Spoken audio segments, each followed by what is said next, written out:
numbers advancing? Yes. Now tap the side, tap the side, tap again to extend recording. Is it past 10 seconds? Yes. All right, good. Now you just got to look, and it'll record. You don't need to worry about anything else. Key thing is just don't look behind you because I don't want any students' faces, just me. Okay. All right, so everybody else, problem 32. Unless you solved it with a ratio, you're going to tune in. This is our first example of a ratio problem. So page 50, problem 32.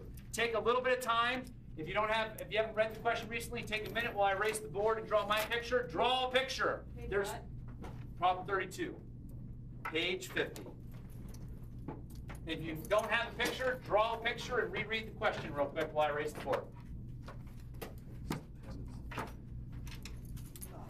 This video hopefully will be on YouTube later today. Certainly problem 29 and 37 with me looking at paper, just solving a problem with my voice, will be on YouTube later today unless there's some horrible issue with the network here at school or something like that, in which case it'll be there tomorrow. And I need someone to check in with, but you don't need to say your name because this is going to go to YouTube. I can check in with you? Okay. Are you okay if I say your first name? Sure. All right. Okay. All right, so I'm checking over here. I might accidentally do it. Okay. And you did not get this question right, correct? And everyone's tuned in unless you solve with this with a ratio. And if you did it in one line, you made a jump to something that you thought was true but didn't back it up, that will backfire a lot. You'll see how much work we have to do to prove what you thought intuitively to be right, but your intuition will often be wrong in this class. You don't want to rely on your intuition. That's a good way to get a D or an F maybe on tests if that's all you rely on, type of thing. Okay, so I'm going to reread the question too. Cab driver. Let's see what we got. This is the cab.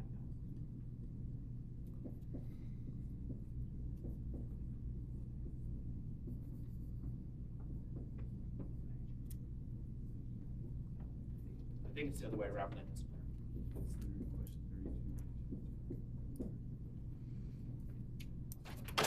I have 3 cars up here. If you've reread the question, is there an acceleration phase and a deceleration phase? Yeah. Yes. That's a tip-off that the acceleration is not the same in 2 spots. So we're going to need to treat it like 2 parts to a problem or as 2 problems. Our motion equations only work if we have constant acceleration. So if it changes, we need to either treat it like a new problem, or maybe we can't use the motion equations if it's always changing. And the idea here is that a cab is picking somebody up. It says there's an acceleration phase up to the speed limit, then there's a deceleration phase, and they drop the person off. General knowledge about being in a cab. Oh, add additional thing to the picture here. How far is it? 2 kilometers. That's given in the problem. And there's some other stuff as well that we're going to pick out that's given, in quotes, in the problem. The first thing being, it's a cab. When you enter a cab, is it a cab? Yeah. Yeah, it's a cab. When you enter a cab, is the cab still moving? No. No. Usually they will, maybe not occasionally in New York, I don't know, but every time I've gotten a cab anywhere in the world, they stop for you, okay, and you get in. So what's the velocity here at the very beginning of this whole thing? 0. 0. To avoid confusion, I'm going to call this V1 because I've got more than 2 velocities here. So to avoid the whole, there's 2 initial velocities, I'm going to simply call it V1, V2, and V3. Are you okay with that? Yes. My notation. And V1 is 0 because this is where we get picked up by the cab. When we get dropped off, assuming this isn't some sort of movie, we're also going to come to a stop, and our V3 will be 0. Here in the middle, I don't know, because I don't believe the problem told us what the speed limit was. Did they? No. So we don't know what V2 is. Also, I didn't do much thinking here in terms of my picture on the scales. I don't know which one of these is bigger right now because I haven't talked about the accelerations yet. We'll talk about that at the end of the problem. So this distance may be smaller than this distance. I don't know yet. Okay? Well, let's other things. We have 2 trips. Let's label those 2 distances. Are you okay with me calling this x1 and x2? Yes. All right, so we got an x1 and an x2 because we have 2 parts to the trip. Is everybody else okay with that? x1, x2? There's 2 different phases here.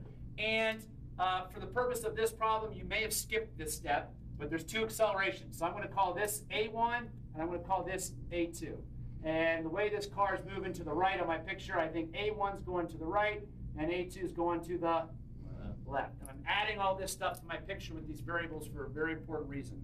If you know you're going to do a ratio problem, you're going to want to do this. Or if you've got 2 cases or 2 scenarios, and not a lot of knowns, you're going to want to do this. Yep, go ahead. A2's going to the left because we're accelerating. Yep, they said we are picking somebody up, acceleration phase and then deceleration phase.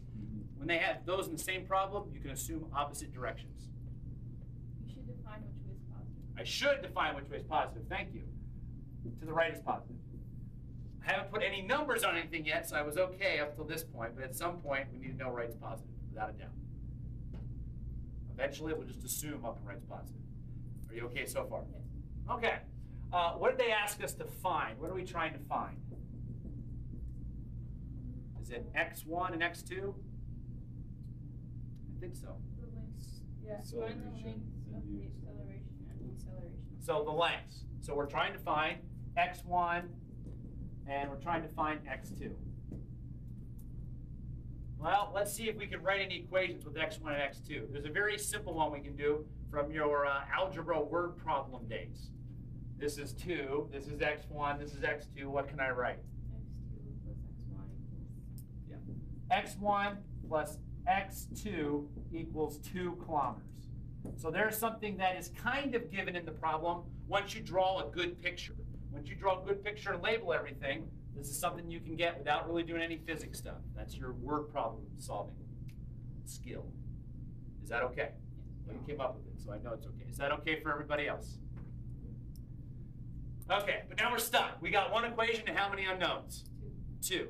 So since I see on here a lot of variables and not a whole lot of numbers, I'm going to think that there's a good chance that I'll use a ratio. The other big tip-off that I might want to use a ratio, and this is the one that most of you guys will use, is that there's 2 parts to the problem, or 2 cases, and they are related to each other. Did they give us some information about how A1 and A2 relate? Yes, I'll read it. It says that the magnitude of the deceleration is 3 times the magnitude of the acceleration. So which one's bigger, A1 or A2?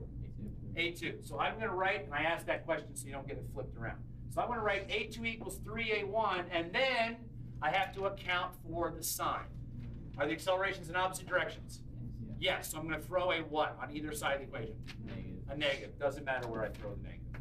They can just move around. Is that okay? And do I have it right, people that read the question here recently? Is the A2 the bigger one? The deceleration is the bigger one. A2 equals negative 3A1.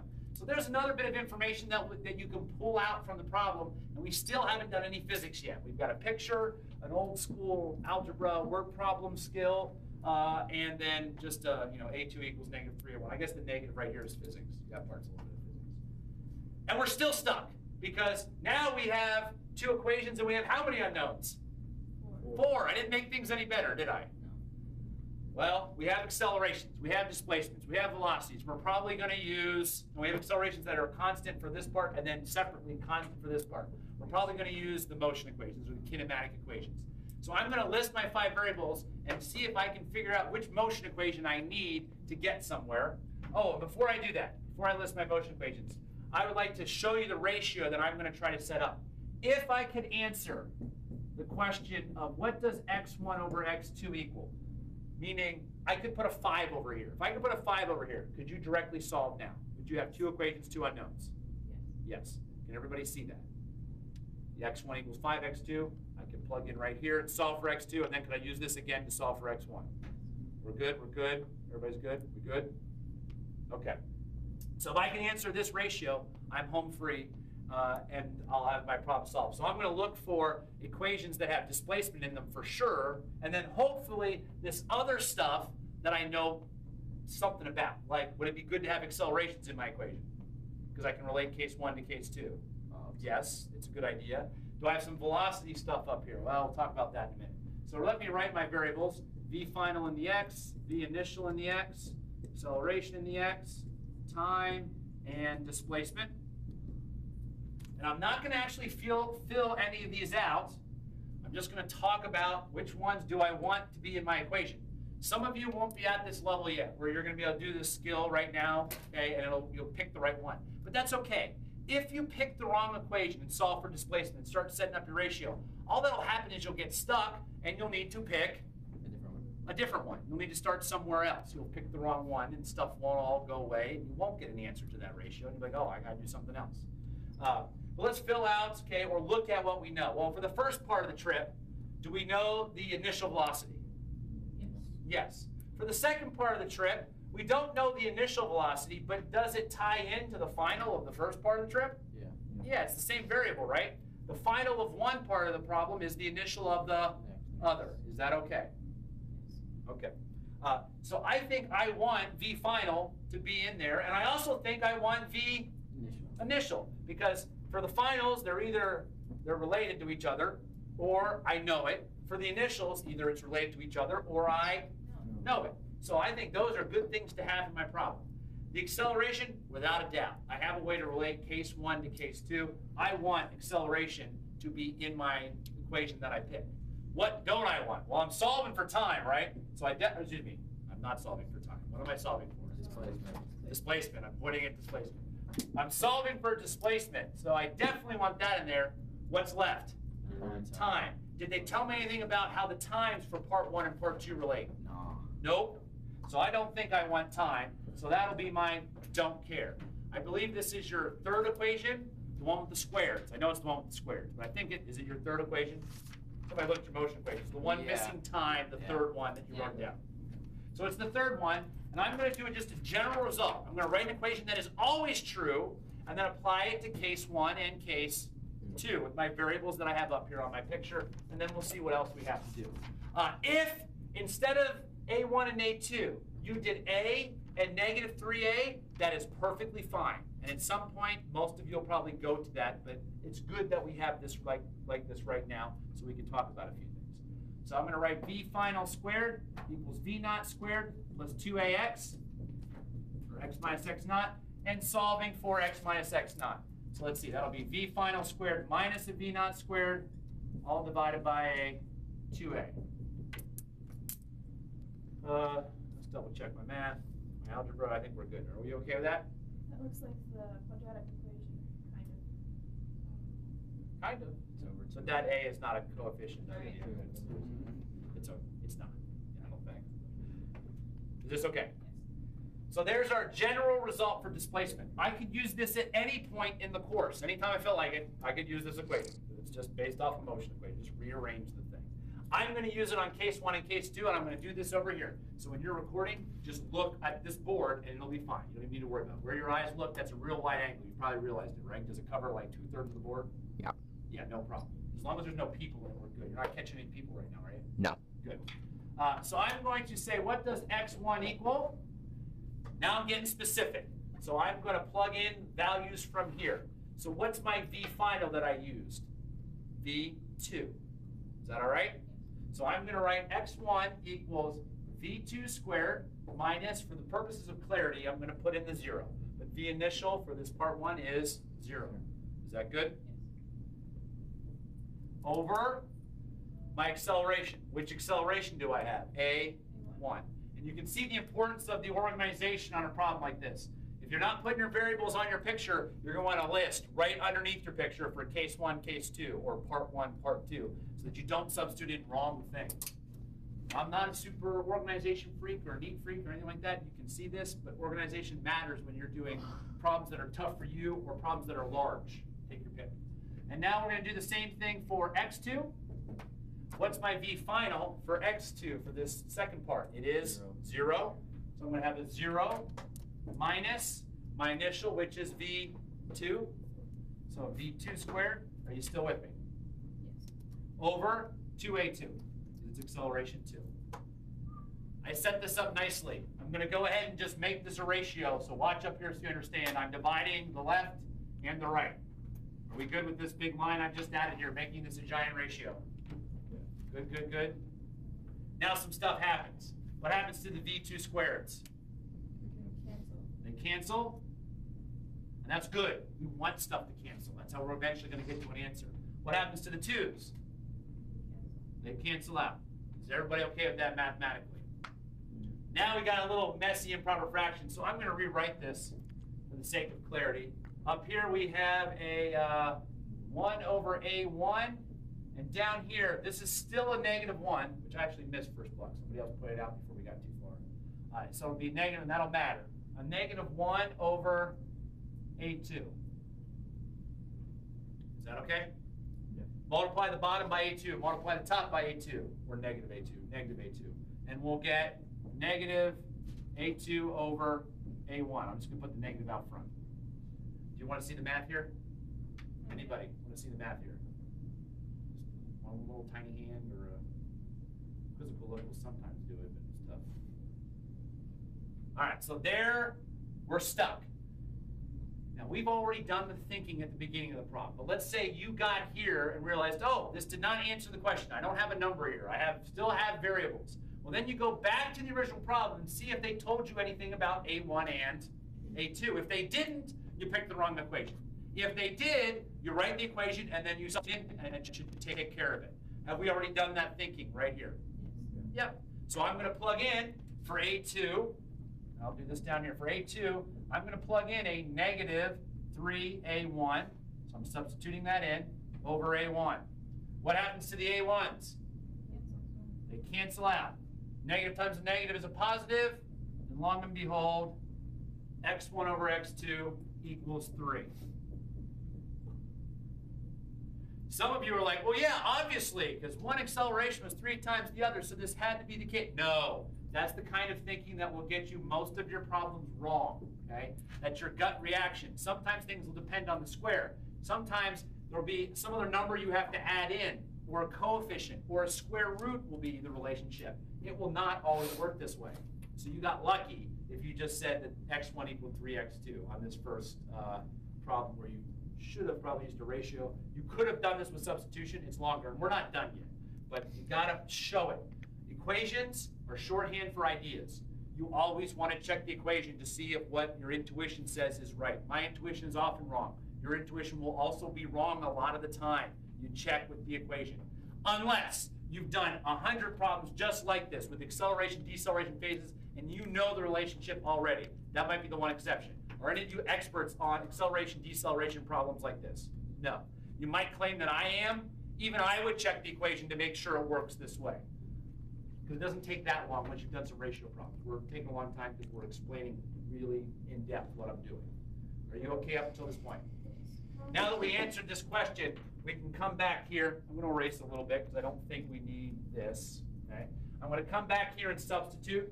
So I have x1, the result of the ratio. x1 equals 3x2. Is that okay? I moved it over? Yeah. Now I'm going to plug in.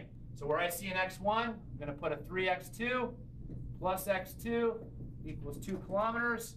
I get 4x2 equals 2 kilometers. And then x2 equals 0.5 or 1/2 kilometers. No big deal, right? Is that okay? Just solving. Everybody all right with that? Just solving. Somebody knock on his desk. Also, did you get this figured out? Did you have this problem done? Have it done? Yeah. I lost my home.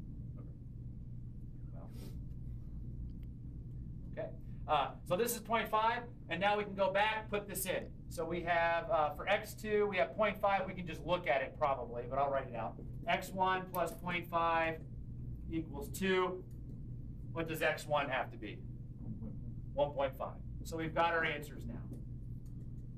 Before I discuss checking to see if these make sense, questions on what's up here, because there's one last little part we always want to do on a ratio problem. You're good with all this? Anybody else? You're good, you think? You think so? I know once you try one on your own, it's going to be different, but you at least have a model now, right? Something to follow when you want to use a ratio. And the tip-off is 2 cases, or anytime they relate one thing to another like this, there's a good chance that a ratio is something you're going to have to do. And if it's got a star by it and they relate 2 things, it's going to be a ratio. Sometimes they'll even just say, find the ratio of. They won't try to hide it or disguise it. There was another way to do this, but eventually the ratios will be your friend, especially as we get more and more equations. You won't want to do everything via just substituting. Because canceling out is easier than carrying variables through tons of equations. At the end here, we'll check to make sure this makes sense. Now we can think about it, since we know the relationship up here between the displacements and the accelerations. The bigger acceleration, should it have the smaller or the larger displacement? The bigger acceleration should probably have the smaller displacement, right? Does that make sense? Bigger acceleration should have smaller displacement if you've got all this other stuff that's tied together. Well, is our x2 our smaller displacement? Yeah. So I didn't back here at this step, I didn't flip the ratio, or I didn't flip something over here. Excuse me, that's not the ratio. I didn't get this backwards, and I didn't flip the ratio accidentally as I was doing my fractions. It does make sense what was going on in the problem. Questions? So how would you write your final answer? Oh, that's it. They asked for x1 and x2, so the one phase is 1.5 kilometers, the other part of the trip is 0.5, that's it. It's just these two numbers, it's what I have circled, So literally. you wouldn't write it like a range? No, but it's, what are the, we were looking for x1 and x2, we're done. Other questions? All right, could you tap and then tap again to stop recording? Did it stop? Yes. Okay.